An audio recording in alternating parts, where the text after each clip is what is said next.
Ang ikaunom nga istasyon. Sa Jesus na sukamod, nagasimba kami kanimo o nagdahig kami o Kristo.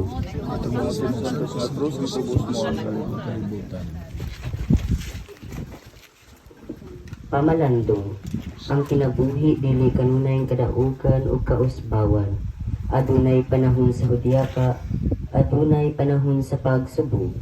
Kalisdanan o panlimbasog, dili unta kita kawad-an sa paglaom.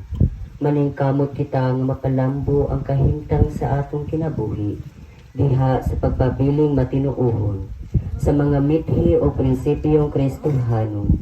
Ang matag adlaw nga mulabay, tawag sa kausaban, usa ka pagbago sa kinabuhi diha ni Kristo. Ang kinabuhing madagayaon, maoy lawom nga pangandoy sa Dios, alang sa tanan. Gusto niyang malimbasog kita, ug dili muluwat, magpadayon ug dili mawad-an og paglaom. Pag-ampo. Ginoong Hesus, tungod sa gibug-aton sa krus, inanay kang nahubsan og kusog, nasukamod ka, ilalom ni anang mabug-at nga kahoy nga gihimong krus. Ilalong ni anang mabugat na kahoy na gihimong krus. Apan mibangon kapag usab, Apan mibangon kapag usab. leksyon kini alang kanamo, Kini alang kanamo. nga kun ugaling mahulog sa kasalanan, Ugaling mahulog sa kasalanan.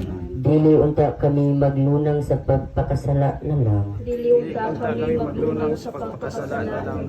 Maningkamot unta kaming mubangon ug makakaton. Maningkamot unta kami mabangon magkakaton.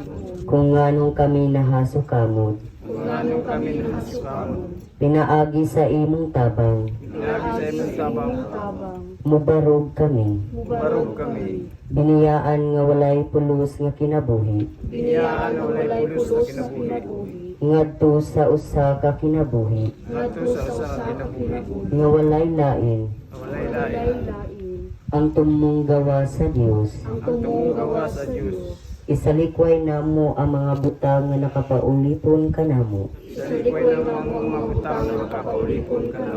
sama sa pagsugal, Sama sa pagsugal. paghubog-hubog, Paghuhubo. pagka makinaugalingon, Pagka magkiugalingon. ug uban pang bisyo, Uban pang bisyo. sama kanimo, Sama kanimo. pasano na namo ang among cross, Pasano na ang among krus. nga puno sa pailog, Na puno sa pailog.